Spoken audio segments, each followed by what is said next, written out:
Hey there, welcome to Timeless Queens. This is a place where amazing women from all walks of life get real and share their stories. We're talking about the good, the bad, and everything in between. From the ups and downs to the moments that make us laugh and cry. We're here to keep it 100% relatable. Get ready for some honest, heartfelt conversations that should make you feel like you're chatting with your bestie. Let's jump right in. Today, we're going to be sitting with Miss Kimberly, and actually, she's my cousin. I'm so honored to have her. Glad to be here. And our topic today, overall, is called Life Goes On. We'll be discussing her journey as a mother, an entrepreneur, and her experiences with healing and personal growth. So, my first question for you is going to be, can you share some experiences with us of a mother, how it shaped you? Oh man. Well, first of all, let me say I'm excited to be here. I was honored that you even asked me to come and be a part. Oh, I watched your journey and just so impressed by you and inspired. Even though I'm older than you, I'm inspired that what we need to see in this next generation is not lost, and that God is still using his children yeah. to get his work accomplished. So I just wanted to Thank start. you. Thank you so much. I keep hearing people say, I'm so proud of you. I'm like, thank you. Yes, yes. I hope people keep saying it to you because I absolutely am proud of you. Um, Man, so my experiences as a mother and how it shaped my journey. Oh, where could I start? Like I have so many. Um, And you could be brief too, like, your overall experience as a mother. I think the focus of my experiences and how it shaped me as a mom, really the center of it is how I was mothered. My Mm, experience as a young adult and how I was mothered definitely has shaped how I mother, right? right. Yeah, so my mom has been a functioning drug addict for all of my life. Um as a result of that, she was not nice to me, has never been nice to me. My mother, I have been the recipient of a lot of her anger, of hatred that she has regarding how her life has turned out. There's a moment where I felt like my mother was jealous of me, and maybe so, right? She may, I think there's some regret in how her life turned out, and my life is going the complete opposite of how hers turned out. Um, and so as a result of my mother not loving me well, I in turn have tried to love the hell out of my kids, right? Yeah. Um, and sometimes that meant that I overcompensated. Sometimes it meant that out of my fear of being a bad mom, that I did too much. Mm, Um, but I'm grateful for therapy. I'm grateful for developing a stronger relationship with God so that I can, in all things, hear what I need to do. mm. Recognizing the fact that my two children, I have a son that's 23 and a daughter that's 17. She's a senior in high school. Wow. They are two different people, right? And so what worked really well with my son may not necessarily work really well with my daughter, or what my son didn't need might be the thing that my daughter needs, right? And so knowing that um, it's not good enough to just do the opposite of what my mom did, I also have to be intentional in how I love and care for those two kids, because they are two different people with two different needs, with two different mindsets and skill sets and desires. And so that's been a journey in and of itself, right? Right. I'm glad you spoke on how you wanted to mother the way you're mothering when you figured out you wanted to be intentional about it, not just doing it because you weren't treated that way. Yeah. Yeah. My mom, again, functioning addict, but when I was in the 8th grade, she met this guy who was from Texas, but he was up here. He was a truck driver, I think, and that's why he was up here in Indiana. Let me be more specific because somebody may not know what up here Right. means. But he was in Indiana because he was a truck driver, but he wanted to go back to Texas. And I had been through so much hell with my mom here in the city with all of her siblings around, my aunties and uncles. I had one aunt that was out of state, but everybody else was in this same city where we're living with this drug addicted mom. And we struggling so much. Sometimes we didn't have food. Sometimes the lights were off. Sometimes the water was off. Sometimes the heat was off. Never consistently had cable. Phone was off and on in a city where my entire family is. And it was 8 of them. Okay. My mom is the baby girl. She's number 6 out of 8. And so all these siblings are here. 7 of them are here. 6 of them are here. And I'm struggling so bad. And so she says, I want to move to Texas. And there was just something in my mind that felt like if we go to Texas, I'm going to die because I'm barely making it here with all this family here. And I didn't know if I really thought like physically I would die, but I knew it was going to be hell in a totally different city with people that I didn't know. I didn't know how to get around. I didn't know. And so my dad came and got custody of me and my brother the summer before my freshman year of high school. And I did my entire high school career with my dad and never talked to my mom, not one day in those full 4 years. So I didn't know if she was dead or alive. I didn't know I didn't know where she was. And so that very pivotal part of my life where a female's presence and perspective is the most important, right? There's boys, there's puberty, there's all the things. And my mom wasn't there. So the opposite is be there. Well, it's not enough to just be there. My mom wasn't there. The opposite of that was be there. And it's not enough to just be there. Like, what does that look like? Right. And so I had to start asking those questions, and not to other people. I had to ask my children, what do you need? Like, what does it look like for me to be present? What does that look like? My son's like, oh, we can just be in the same room. We don't really have to talk. That's my son. We could be watching a movie. We could be on our phones. We could whatever. If I'm in the room, he's good. My daughter, on the other hand, she's like, oh, well, why don't we go? Can we go get our feet done, or can we go for a walk? She wants me active in our time, right? Can we go? Well, what if we go have brunch, or what if we, and it wasn't always about spending money, but she wanted the opportunity for me to connect with her. I guess it could have been, a movie night at home. Anything. Yep. But it was important for me to get the language from them, not based on how I was raised or how my daddy would have, or old school, because I am old school. You want it. Mm-hmm. Because who is it for, right? You have to ask yourself, when you do these things as a mom, are you doing them so that you can brag about how great of a mom you are, so you can post it on social media so that you can impress other people? Or are you doing it because you want to strengthen relationship with your children? And if that's the case, then you should target what you're doing to what they need. And how do you know that if you're not asking, right? Just in the same way that we have love languages in relationships, our children do too. And so physical touch is one of my love languages, physical touch and quality time. Well, my daughter's is words of affirmation. And so it makes sense to me. She's not a huggy kid. She'll give me a hug in the morning when she sees me. She'll give me a hug at night before she goes to bed. Outside of that, she's not a touchy-feely kid.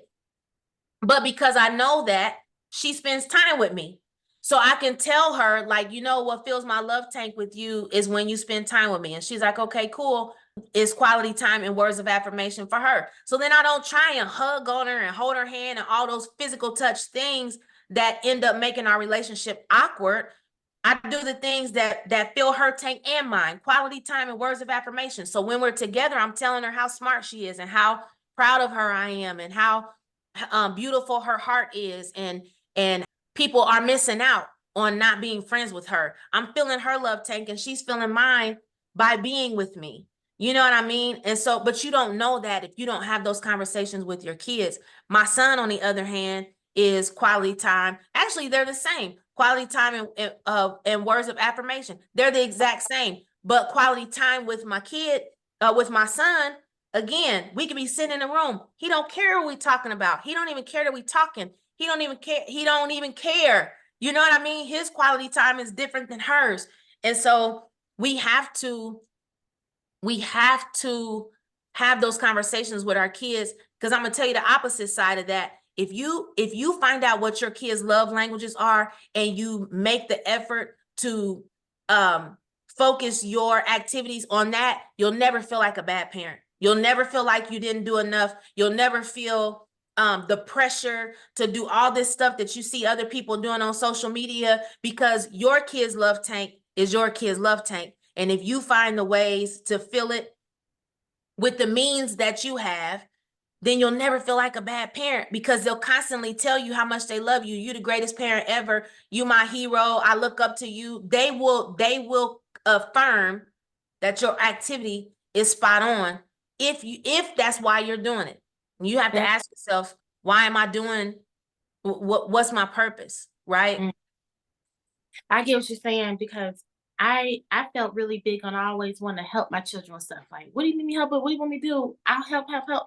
And I never had a lot of help with homework growing up. So I just made it intentional, especially hearing from other people like, you got a lot of kids, Shariah. You're gonna have to help them all with homework and this and that.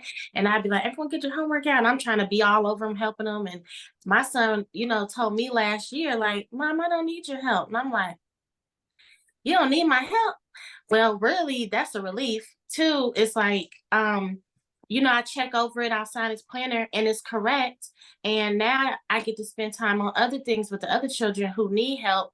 And me and him do other things he likes. So that you were right about that, talking and listening to them. Yeah. So then it makes better sense to focus your time and energy where he does need it and Mm, where it's gonna build your relationship, you mm. know? So yeah, I had to learn that, and I hate that I learned it so late in parenthood and motherhood. I wish I would have got that lesson when my kids were your kids' age, so that I wouldn't do as much damage to my children.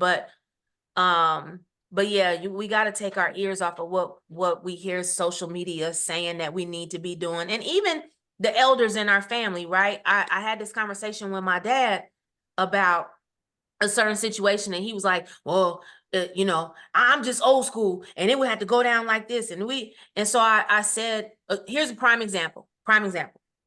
We was having a conversation about grandparents and the grandkids, their communication. And my dad said, well, when I was coming up, it's the child's responsibility to check in on the elder. The kids need to be checking on their grandparents. And I said, I hear that too. I get that. I get that. But let me flip something to you, Dad. I said, how does the kid ever know what they mean to you? Like, do you think that how do you think the grandchild would feel if you just send a text message and say, hey, you was on my mind, I was thinking about you? What do you think that does for them? Mm. Right? What do you think, if I tell you that something is coming up and you reach out to the grandkid and say, hey, I heard you got such and such, good luck, you gonna kill it, what do you think that does to them? Right? We have this one-sided, old school, archaic idea of how things are supposed to work. But what if that wasn't the best way? Okay, yeah, we did that, but we could do something else. Like, it's not, you know?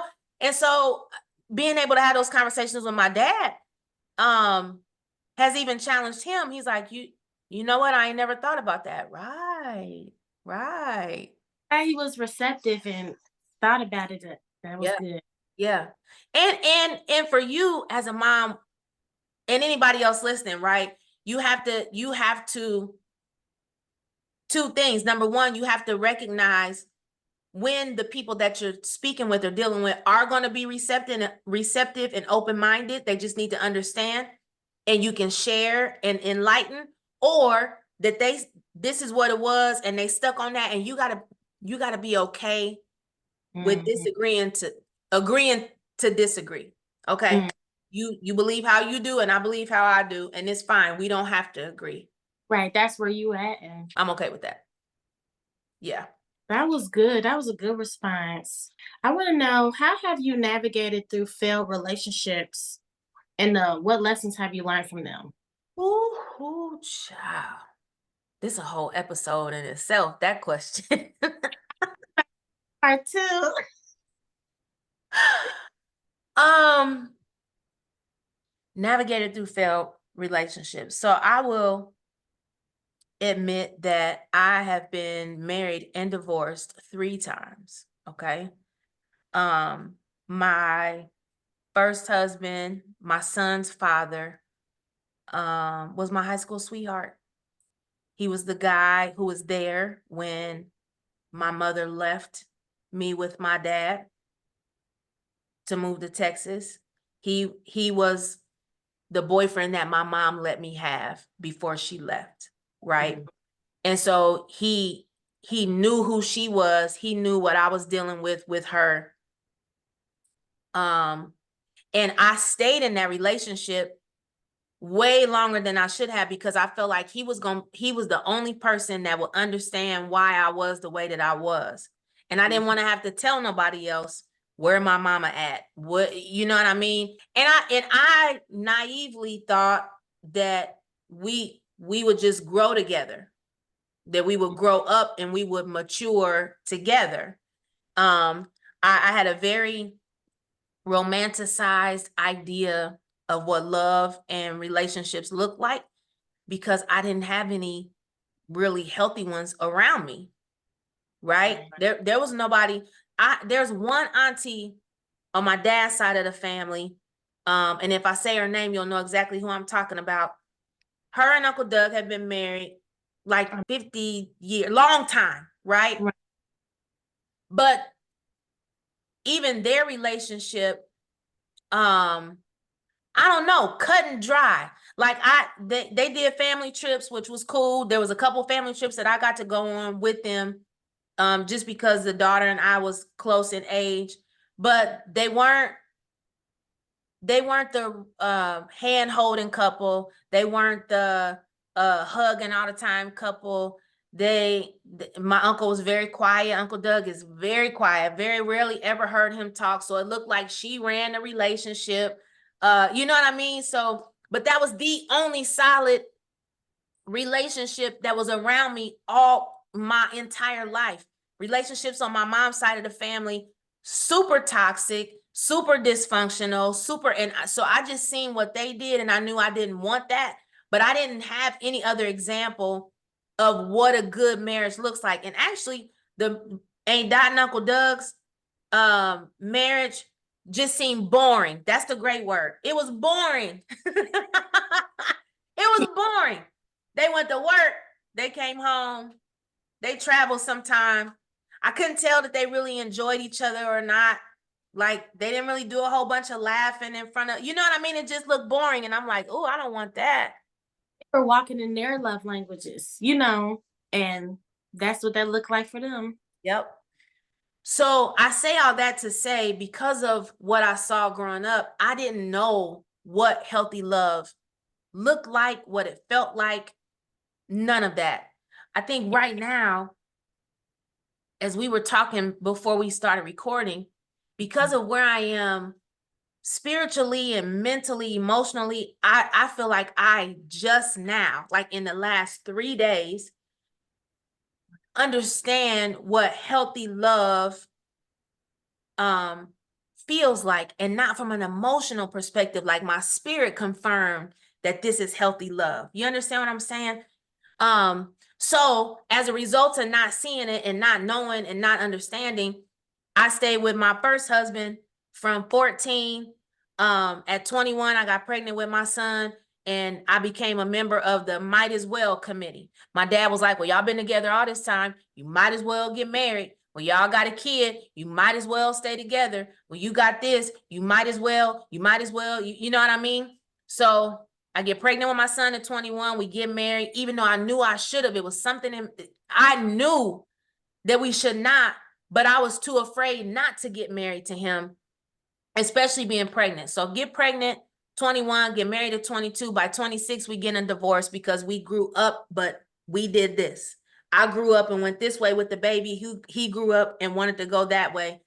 So divorced by 26. I did not take time to heal and release that man from my system, my spirit, my mind. I was in a whole nother relationship like 6 months later, my daughter's father, and was with him for about 9 or 10 months. And the difference between those two was that my daughter's father was a preacher's kid. And I'm thinking, oh, okay, because this is what was missing in the first, right? We gonna be good. Oh, we gonna be good. We gonna be praying together. We gonna be, no child. That is not what happened. As a matter of fact, he was the first and only man that ever put his hands on me. First and only man that ever put his hands on me. I was 4 months pregnant with my daughter. The first time he choked me, and he choked me until I almost blacked out. Like I was right at that point, and he let me go. And I should have left then. But I'm like, I already been married and divorced once. Like, I don't want this second mark on my, I don't want this on my record. So I stayed thinking that it would get better, thinking that I could pray him into being somebody different, thinking that I could fast and do all these things and make him be the man that he told me that he wanted to be. Because he told me, I got a call on my life. I know God wants me to sit in his pulpit. I just need a strong woman. I'm like, oh, I'm strong. I'm a strong woman. I got it. Sign me up. Let's do it. Then I start romanticizing. I'm like, oh, he gonna be a preacher. I can sing. I'm gonna sing before he get ready to preach. They gonna call his name and he gonna say, okay, but before I bring the word, my wife gonna come and she gonna sing. See, I had romanticized this whole thing based on what I had seen growing up, right? So I'm with him, 27. I think I was 27 when we got married. 5 weeks later, find out I'm pregnant with my daughter. 4 months into my pregnancy is the first time he choked me. But when I tell you that man did it, any and everything to me, he blacked my eye, he busted my lip, he tore up a truck that I had, paid in cash. He destroyed a house that we were living in, pulled the pipes out the wall so I could not shower. He busted the toilet, and I just kept going back. Finally left him after a suicide attempt. I attempted my life. This man had me convinced that I was the reason why my son was acting out. I was the reason why my daughter was colicky. I was the reason why he couldn't get a job. I was the reason why he couldn't keep a job. I was me, had me convinced. And so I attempted to take my life. And I was under for 3 days, just out of it for 3 days, because I took so much medicine. And when I woke up on that third day, and I remember coming in and out of it. There's a couple times I remember going in and out of it. One time was, oh, you know what, Shariah, you a nurse, so you may identify with this, right? When people overdose, they put charcoal in their stomach to neutralize all of that, right? Well, this doctor, and maybe practices have changed since then, but because this was 14 years ago. My daughter was 3 and she's 17. So this was 14 years ago. The procedure then was to put the charcoal in and to intubate so that it just release out of the stomach into a bag or whatever, right? I had so much medicine in my system and they had to put so much charcoal in me that they couldn't intubate me. They had to walk me to the toilet. So one time I remember waking up and there was people walking me to the toilet. That was one time I woke up. Then another time, and maybe they intubated me at some point, but I remember going to the toilet. Then there was another time I remember waking up and my dad was at my bedside, and it was the first time I seen my dad cry in all my life. Those are only 2 times I remember waking up while I was there. But on that third day, when I was getting ready to get discharged, the doctor was looking at my chart. He's looking at me. He's looking at my chart.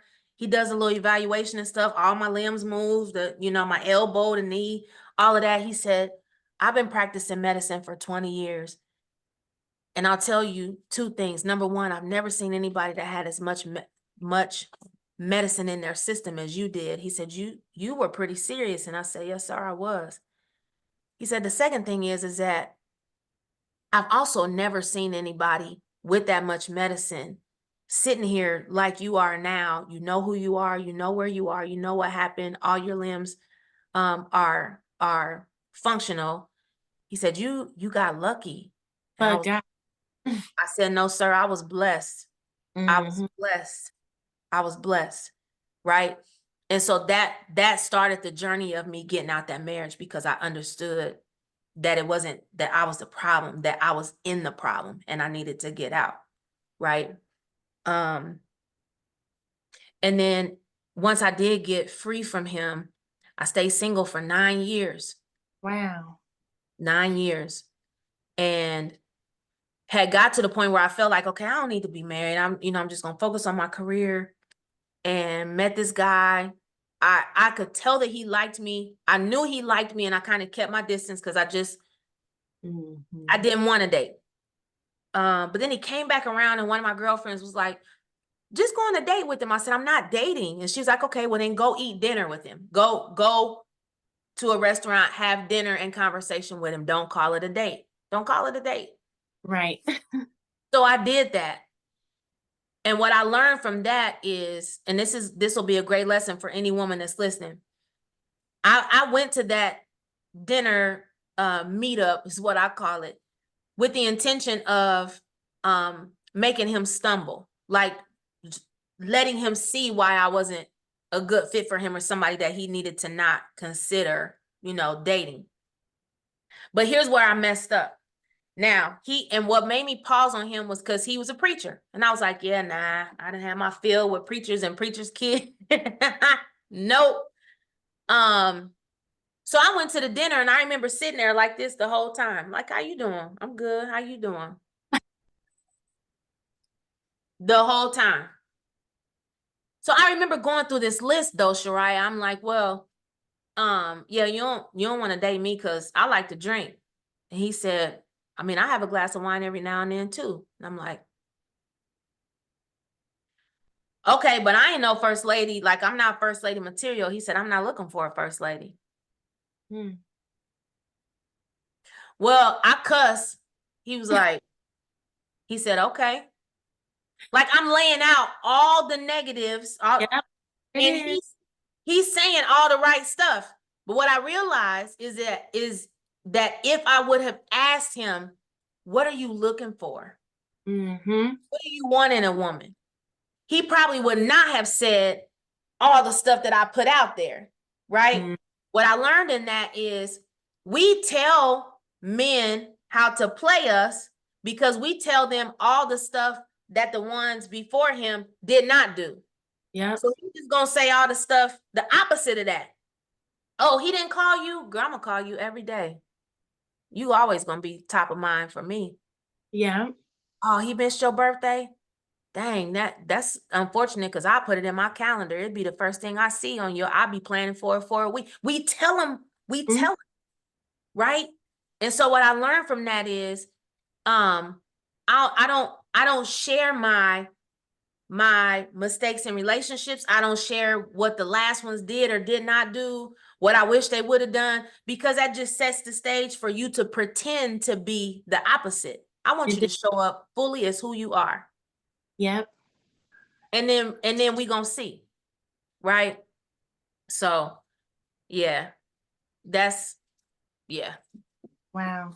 The last thing I'm gonna say before I let you go to the next segment is what I wish I would have done differently in relationships, specifically with my children, is that I wish I would have created a safe space for me to check in with my children in regards to my relationship and how they were feeling regarding the relationship. I remember the last guy, me and my daughter would have conversations, and she flat out told me, because remember I said I was single for 9 years, right? Got out of that marriage, I was single for 9 years. My daughter had got accustomed to it just being me and her, me and her, me and her, me and her. And so I remember when I was talking about marrying this guy, and she was like, well, I just don't want to feel like I'm losing you. And I'm like, okay, well, what would it look like? What would you need to still feel like you have me? What can we create that's just our thing? So still feel like, right. And so she was like, I don't know, maybe if we go to brunch, you know, once a week or whatever. So that became our thing. Every Sunday at noon, we went to brunch. And we would play around with it. We set rules like, okay, we can't go to the same place, you know, 2 weeks in a row. Let's try some places we've never been before. And we would talk about it, but that was our thing. That was her. That was what she needed to still stay important to me in her eyes. But I didn't determine what that was for her. I asked her, you know what I mean? Yeah. And I did not do that when I was married to her dad. I did not ask my son. I wish I would have done that with him, to check in with him to see what he needed from me. And I did not. What I actually did was I decided that that environment was too toxic for him. And I asked him if he wanted to go live with his dad. In my mind, I'm thinking I'm protecting him from what's happening in this house. But from my little 6-year-old, he wasn't 6, he was 9, 8 around the time. In my 8-year-old's mind, it felt like mommy's getting rid of me. I wasn't thinking of it from that perspective. I'm thinking I'm doing right by him by putting him in a better environment until I figure out what I'm doing over here. But from my 8-year-old's perspective, it felt like my mom's getting rid of me. Maybe I'm the problem. Maybe I'm what's right. And so many lessons that I learned.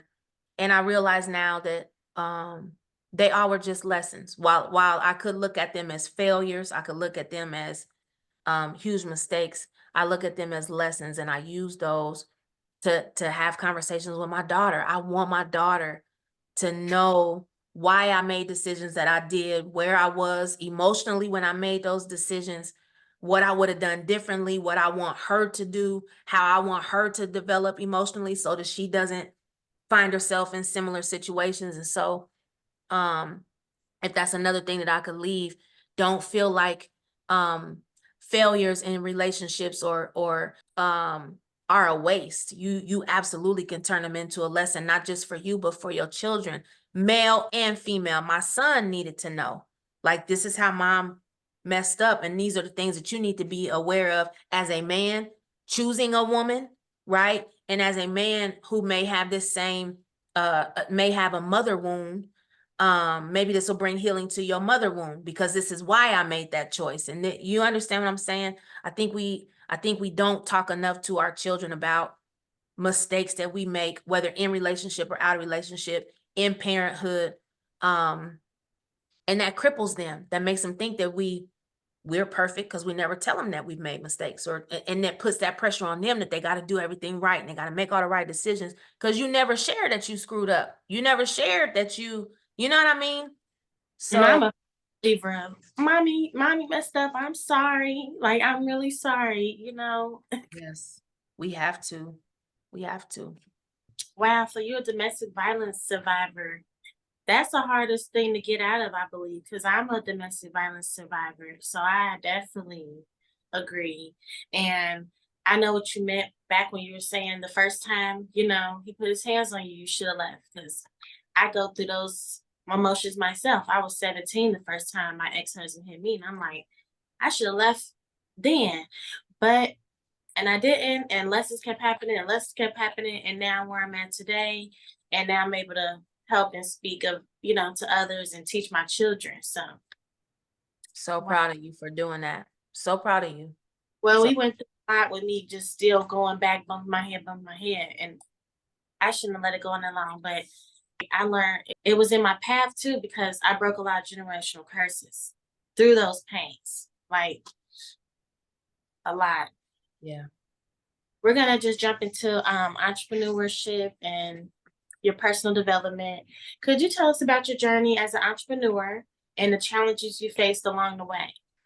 Yeah, so I have had a business since I was 18. Even if Wow. I did a job, I've always had something I was doing on the side. My first business that I had, I was a wedding and event planner and didn't plan on it being a business. I think I did somebody's wedding. I coordinated somebody's wedding, and that's all it takes. Like, oh man, such and such getting married, you should call Kim, or you know, and so it just became a thing. And I've done everything. The event and wedding planning. I sold Mary Kay for a while. Back in the 90s, late 90s, early 2000s, Metabolife, this fat burning pill, was a thing. And so I was selling that. I done sold energy drinks. I done Aflac, selling insurance. Like, I've done so many different things. But I think the greatest lesson that I've learned as an entrepreneur, before I answer that question, let me say two things. And I've sold products, and I've sold somebody else's services before, right? So I sold products, I sold Mary Kay, I sold energy drinks, I sold Metabolife, the fat burning pills. I think those are all the products that I sold. I sold somebody else's services. I sold H&R Block's, well, H&R Block doesn't count because that wasn't entrepreneurship. Aflac, I was considered a contractor. So I'm selling their services. I'm selling what Aflac can do for you. I'm selling, right? So products and services.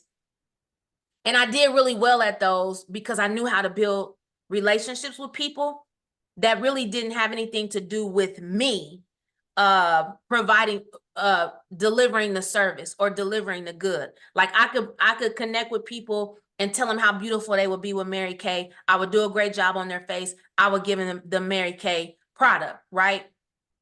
Aflac, I could convince people that the Aflac products are good, provide those services. I could finalize that sale.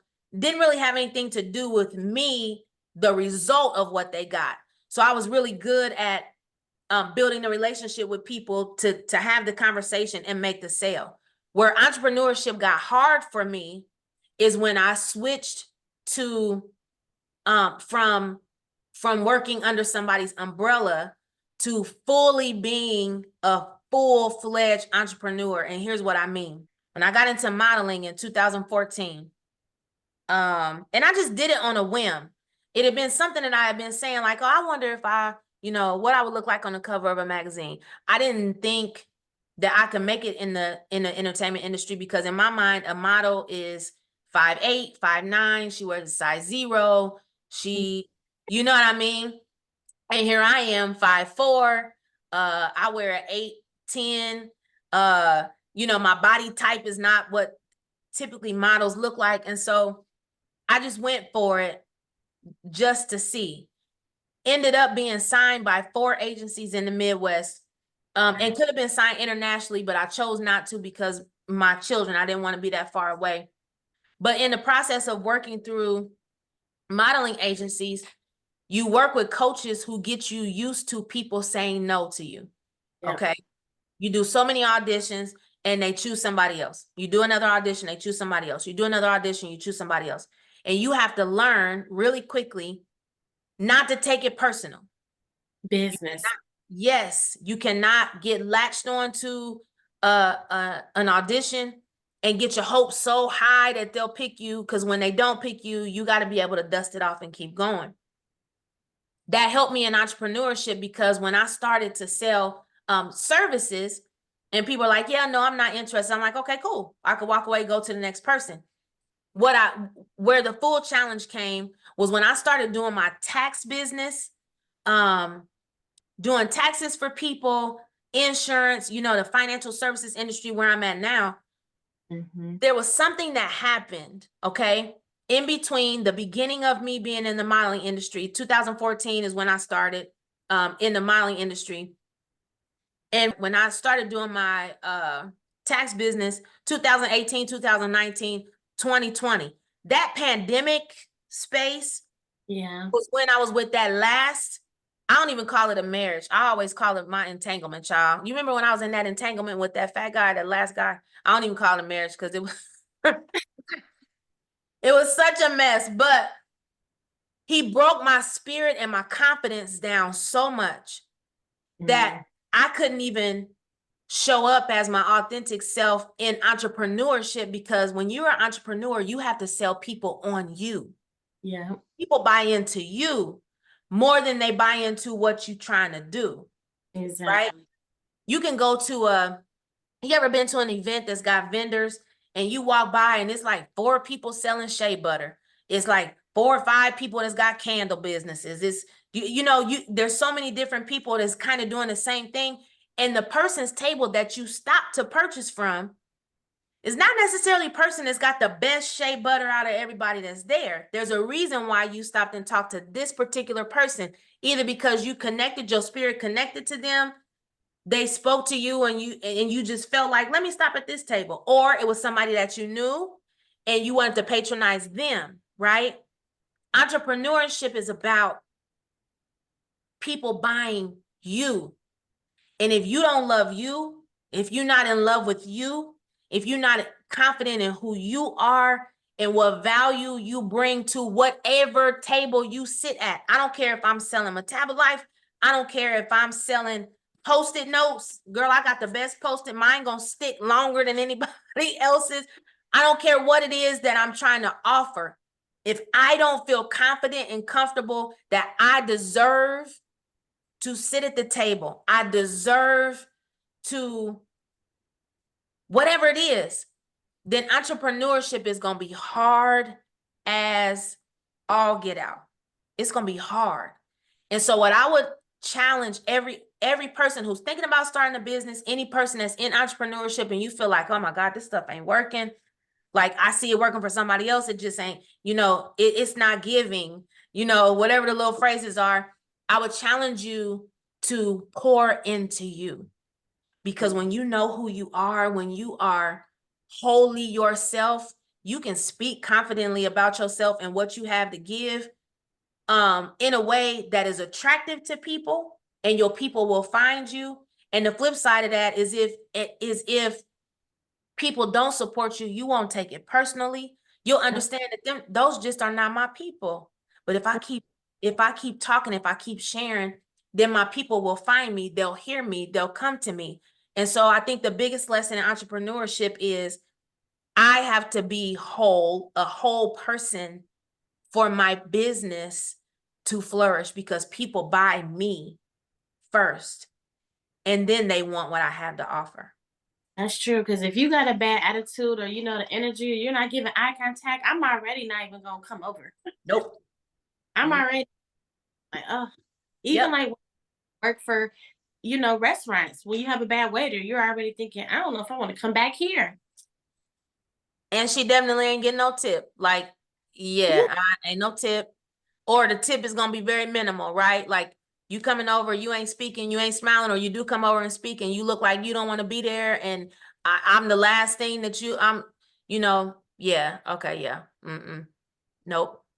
So yeah, I definitely would say that about entrepreneurship, that your number one priority in entrepreneurship is to be dogmatic about professional development, and whatever that looks like for you. Reading books that talk about confidence and growing and mindset and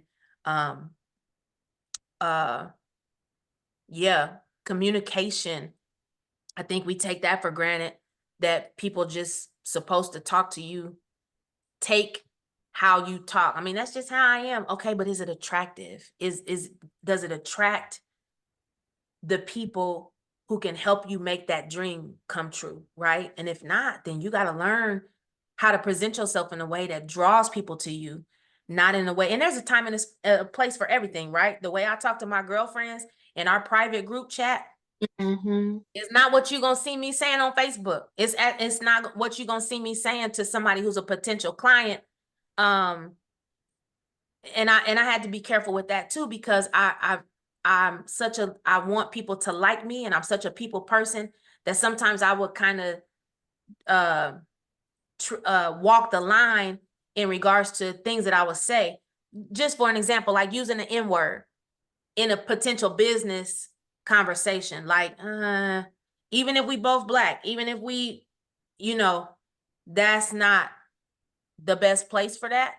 Right. It's not professional. It's not. It's not. And so, and you have to be honest with yourself. And Yeah, I what you said, how it's not going to prosper all the way to its best and full potential if you're not giving yourself the best, because and that is could be self-care too, because if you're people pleasing or really not happy within yourself or whole within yourself, it's not going to get anywhere because you're not even happy with yourself. mhm, So I'm really big on um what's for me is for me. Like I can apply or do anything, hang with whoever, apply to jobs, whatever I do in life. And I do not worry. People are like, you not worried about? I'm like, no. I'm like, I got to a point where what's for me will always be for me. that's So it's right. better or that wasn't for me or it's just not my time. Period. Yeah. Period. Period. Yeah. We're gonna move on to healing and self-discovery. Um, what strategies and practices did you use to heal from your mommy issues and finding self-acceptance? Lots of prayer, first of all. And I had to ask God to show me my mother's hurts Yeah. so that I can give grace to her, right? My mom came from a two-parent household. My grandparents were married. I don't To be honest, I don't know how long my grandparents were married, because as I'm getting older, I'm finding out my grandfather divorced my grandmother at one point and went and got married to somebody else and divorced her and came back And they got before, re before any grandkids were ever there. So I don't know how long my grandparents were married. When I came on the scene, they were married. When they died, they were married. But I don't know a lot of that back stuff, right? And so while it may look like she come from a solid two-parent household, they was in church every Sunday, they all got the same mama and daddy, that doesn't mean that the household was good.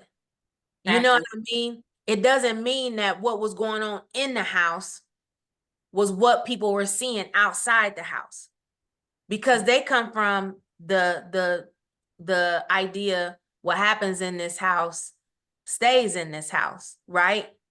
And so as I've gotten older, I've started asking the questions, show me my mom's trauma.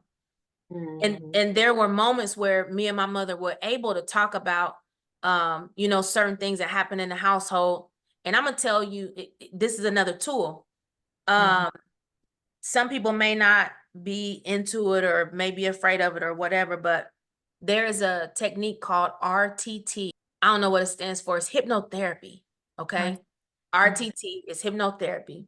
And I did it with this Black hypnotherapist. Asked her a lot of questions. Like, I just wanted to understand. Because I think what a lot of our uh uh idea of being hypnotized is that you completely out of control of your body, and that somebody can have you doing and barking and and so I was a little hesitant. I was intrigued, but I was hesitant. So I'm glad I stepped up and asked her some questions before dismissing it. But I Right.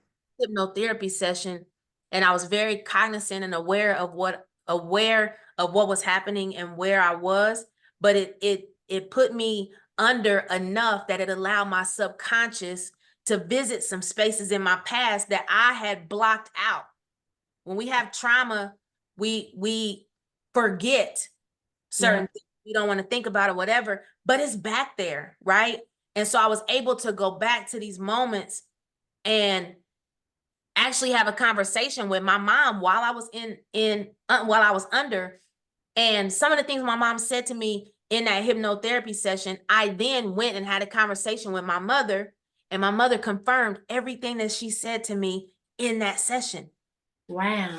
Everything. I even had the conversation with my dad. I'm telling my dad about these things that I seen. He was like, Kimberly, you were too young to remember that. And I'm like, I know, but I'm in detail. He was like, wow, this is phenomenal. So that hypnotherapy session opened up a door for me and my mother to have some conversation about some trauma that she experienced as a child. And it made me understand why she sought out drugs, because some of the stuff that was happening in her life was so traumatic that I would want to forget it too. I would want to not feel it either. And she comes from a generation of people that didn't necessarily believe in therapy. Like, it's like, let go and let God, right? Pray about it and God will take care of it. Well, he will, but like, you know what I mean? Use the tools he gave us here and get better. So they're not from that generation. And so I had to understand that while it's commonplace for us, it's not necessarily so much commonplace for them. And so I've been asking God to show me the trauma so that I can give grace to her. And then my prayer has been, teach me how to love her as she is without causing damage to myself. Yeah. And that's been a process. I know what you mean, because that's where I'm at too with mama. You have to. And then the last thing in my prayer, my therapist gave me an assignment. And so I did hypnotherapy, and I go to therapy every single month without fail. Without fail. Whether I want to go or not, I go. Okay. And my therapist, this last session that I went to, she gave me a assignment and told me that she wanted me to write my mother's obituary and write out what I would say at my mother's funeral. And I couldn't do it, Shariah. I was so angry at my mom. I could not figure out what I wanted to say at her funeral, because I wasn't going to lie and act like she was this great mom. We had all it right. But I also didn't want to get to her funeral and be like, well, my mom was a crackhead and, you know, she didn't raise me, and it would be disrespectful. Even if it's my truth, I didn't want to go out like that. It wasn't even about what it would make her look like. That would be more of a reflection of me. Yeah. Okay. And so I'm like, okay, so I had to sit with it, and I had to ask myself over and over for a multitude of days. And I'll never forget when I had to break through in my shower. For whatever reason, the shower is where I get downloads. I don't know if it's the water or I don't know what it is. Me too. Yes. Yes. I think it's the water. I don't know what's symbolic. The water is symbolic of something. It has to be, but in the shower is where I get my greatest downloads. And God told me, you get to choose how you remember your mom. Yeah. Now, you can remember her as crackhead who didn't raise you, who was never there, who was mean to you, who was whatever. Or you can find the things about her that you are proud of, that you loved, that you admired, that you whatever. And you can remember her as a woman who's stuck in her trauma. She's stuck. You understand why she ran to the drugs. You also know that over here, if she sought out therapy and counseling and rehab and all these things, she could be healed. But there's this middle part. She'd have to do the work, right? She had to decide to be clean. She'd have to decide to go to therapy. She'd have to decide to feel all of this stuff, to get it out, to heal through it. And some people would rather stay high, they don't want to do the work. Like, it's more painful to do the work than it is to just stay stuck in a trauma. And I have to respect that. And I can remember her as that, somebody who's stuck in their trauma. She's stuck in her trauma. I guess like it was too painful for her to take the steps to heal. Yeah. And it's a lot of work. Now, Shariah, you think about it for yourself. You think about everything that you've done in this last year, 2 years, 3 years, the intentionality you put in being celibate, about connecting with your kids, apologizing when you wrong, figuring out what makes you be short with your kids, quick temper, all of these things that we work on. Think about how hard that was. I can remember nights when I was crying, and I would rather just get drunk so that I don't have to feel this disappointment or feel the brokenheartedness or feel, but I chose to fight through all of those icky nights, all of those hard moments because I wanted to become. And so she's choosing not to fight through. It's easier just to stay stuck. And I have to recognize her as that. And when I did that, all of the anger I had towards her left. And she's just a woman that's stuck in her trauma. And there are a lot of women that are alive but aren't living because they're stuck in their trauma. And I like how you said you respect her decision because, like you said, your therapist gave you a really big task. Because last year, if somebody would have asked me, what would you do at your mom's funeral? I probably wouldn't even go. I can't afford to miss work. Like, literally, and that sounds very selfish, but she's just another person walking. But the me I am today, I have reflected through the summer and this year on her, and it's like, I love that my mom's very ambitious. I get my ambition, I believe, from her. And I love that, she's a good nurse. Yes. So I do look at the good things in her, and that's just where it is with it. So I get what you mean. And you saying that doesn't mean, oh, because I see these great things, now I got to call her every day. Now we got to hang out on the weekends. Now I got to invite them back into our lives in a way that looks good, right? I still got to protect myself emotionally from her, but I can find the things about her. My mother has a phenomenal soprano voice. She had a powerhouse soprano voice. She's always been a hard worker, worked 2 jobs, functioning drug addict, okay? So there are things that I can remember, that I can choose to remember about her. And it still doesn't mean that I'm gonna call her every day. Hmm. I can remember those great things about her and still ask God to teach me how to love her for who she is in a way that protects me. And I don't fully know what that looks like yet, right? I'm still leaning into what that looks like for me, but I can choose to remember those good things about her. I can find those things about her that I honor. I can respect the choice that she makes in not doing the work to heal. And then I can focus on making sure that my children never have to sit in the seat that I'm sitting in. Yeah. Right? So you Yeah. keep boundaries because if you were to just hop back in or jump into that could possibly really hurt you and tumble you and her. It could just be really bad. Yeah. So you respecting who she is, keeping your boundaries and loving her from a distance of where you're at. It could be the distance here, not here, but here or Yeah. wherever that. Yeah. Absolutely. We're gonna move into segment 4, lessons and advice. Could you share some advice for listeners who may be going through similar challenges? If I could say something that kind of wraps up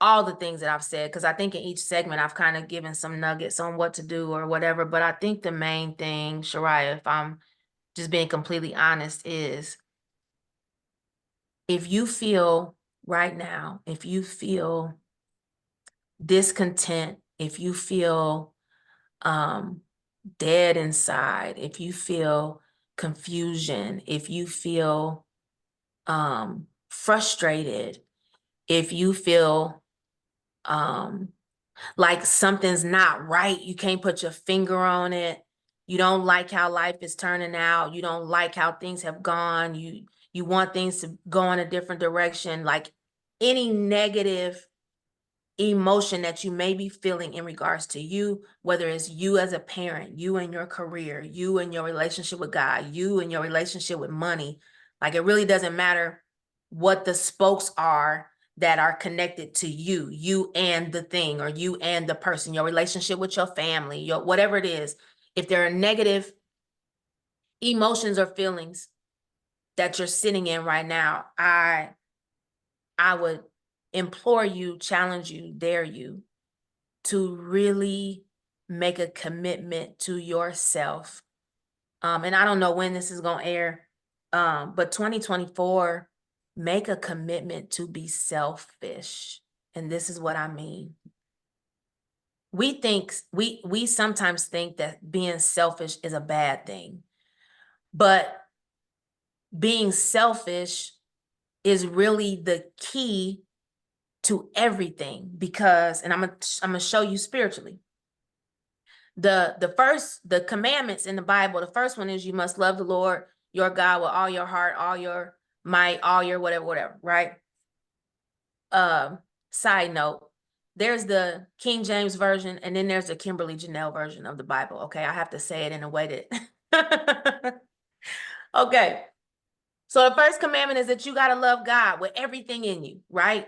The second commandment is that you love your neighbor as yourself. You love your neighbor as you love yourself. I don't know how to love my neighbor until I know how to love myself. I love my neighbor in the same fashion, with the same energy that I love myself. So it is commanded to me to love me, because how I love me determines how I love my neighbor. Love your neighbor as you love yourself, as yourself. Love your neighbor as if they are you. We got it backwards. We think that if I'm really good to other people, then no, you got to be really good to you, and that teaches you how to love them, right? So spiritually, we got to be selfish. We got to pour into us. We have to love us, the good and the bad, right? Because that's what determines how we love other people. We've also heard the whole when we talk about abundance, we pour from an empty cup. Well, if you fill you first, and then what overflows is what we're supposed to give to other people. But we do it so backwards. We pour and pour and pour and pour, and then there's nothing in our cup. That's why we're tired. That's why we're frustrated. That's why we're defeated. That's why we feel exhausted. That's why we feel incomplete, unfulfilled. All of those things is because we're not being selfish, right? The other analogy I want to use is when you think about a bicycle and the spokes on the wheel, you are at the center of everything. Your children is a spoke.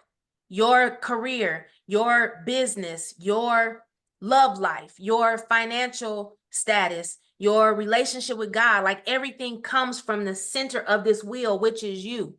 And if you are not whole, then you can't hold anything else together. Nothing else will be connected because you're not complete. So you have to be selfish, right?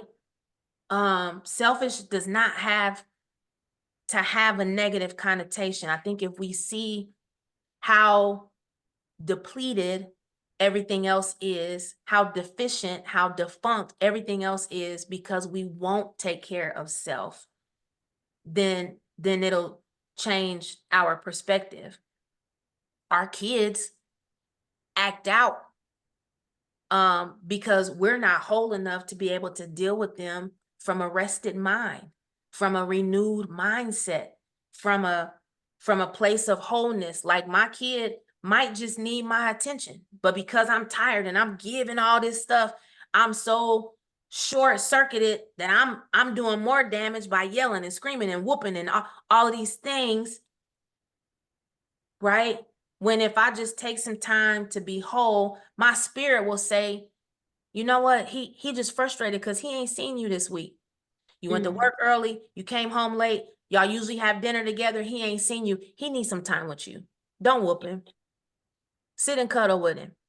What's his favorite thing to do? Right. Why is he acting out? But because we're not whole, because we won't be selfish, we react, right?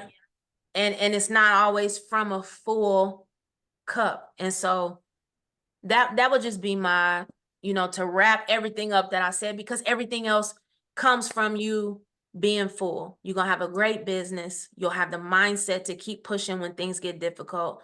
Your heart will be connected to your children in a way that lets you that will cause you to put your guard down, ask if you've hurt their feelings, apologize if you have, ask them what they need from you, show up in ways that they want you to, not in ways that you think or that look good on social media. It all goes back to self. So I would just challenge anybody, any mom that's listening, those icky feelings, the negative stuff that you feel, start with you. Find a podcast, find people on YouTube that you can listen to. I listen to Sarah Jakes Roberts all the time. I listen to a podcast called Social Proof, where they just interview entrepreneurs, dope entrepreneurs who do dope things. And these people come from so many different walks of life, and they've been through so many different things, but they still made it, right? Social Proof podcast. I listen to Full Transparency podcast. And then I read books. I read Think and Grow Rich, A Black Choice. I'm reading like 4 books right now. It's knowledge, and knowledge is power, and yes. So yeah, pour into you. Pour into you. It's proven fact that when you pour into yourself and you're your highest and best self, that everyone around you is going to see it too. Yep. And back then I was always raised to be a people pleaser and people pleasing everybody. And once I really stepped back within this past, I would say 2 to 3 years, and put up my boundaries, became very selfish, loving myself, doing my self-care Fridays, saying no, not texting back when I don't feel like it, or I don't see it, or I'm tired, or, people see that and they respect it too. I'm like, oh wow, wasn't that big of a deal? And I'm like, I'm loving me, like, and everything just aligns and stuff is flowing, and it's the fact that the most happiest people, their self-care is out of this world. Yep. Self-care and discipline. I got to take care of me, and then I got to stick to what I said I'm going to do. So what you just said about not answering the phone if you don't feel like it, or saying no. No. Absolutely. Absolutely. I can't. Yes, ma'am. Yes, ma'am. But thank you so much for coming on here and, telling us your inspiring stories. You spoke on a lot. Oh my gosh. I'm going to be praying for you too. Thank you. I really hope we can have you again. And if you want to tell us your social media handles or anything, and then we'll close. So you can find me on Facebook, just Kimberly Janelle. On Instagram, I think I am the Kimberly Janelle, THE Kimberly Janelle. And on TikTok, the Kimberly Janelle. Yeah. Okay. Thank you. And that's a wrap for today's episode of Timeless Queens. Thank you so much for tuning in and joining us on this journey of truth, healing, and empowerment. Remember, your voice matters and your story is important. Stay tuned for more incredible conversations with amazing women. Until next time, keep shining your light and speaking your truth. Take care, and we'll catch you on the next episode.